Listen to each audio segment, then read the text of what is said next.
Civilians were protesting wildly outside the police station gates, yet the police were too scared to make a move. Not even the reinforcements the sheriff had called for sent back any response. The sheriff had no choice but to step forward and issue a warning, only to make the civilians even more defiant. The terrifying sight instantly cowed most of the police officers. The civilians' arrogant swagger wore my patience thin by the second. Just then, the civilians smashed the president's portrait to pieces right on the spot. The sheriff flew into a towering rage, immediately ordering his men to arrest them. But not a single officer dared to move. This sent the civilians cheering triumphantly with their arms raised, and my patience snapped completely.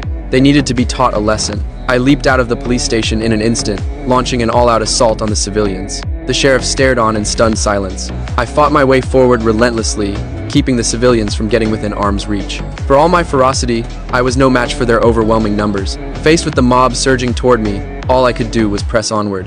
But the civilians were utterly frenzied.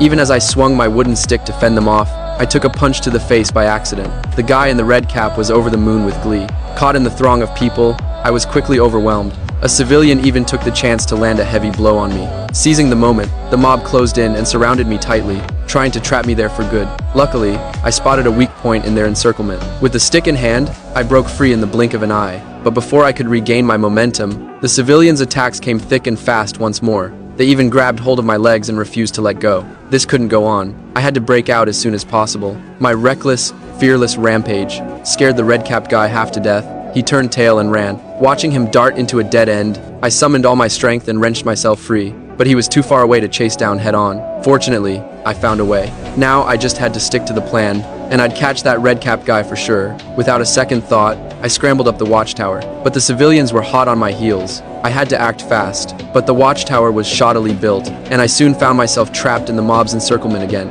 Thankfully, there weren't as many civilians here. Pushing through them wouldn't be too much of a struggle. The civilians at the cliff edge were overjoyed. They all got to go bungee jumping for free. My target was just ahead. Without hesitation, I leaped off the cliff right along with the civilians, joining their little bungee ride. The sheriff even praised me, yelling that I really knew how to have fun. The game was over. I grabbed the red-capped guy on the spot, then began fighting my way back to the police station. From this moment on, no one could stop me. After all, my strength was there for everyone to see. In the blink of an eye, I reached the police station gates, but a civilian took the chance to sneak attack me, sending me off balance completely. The situation was extremely dangerous. I might even lose my life.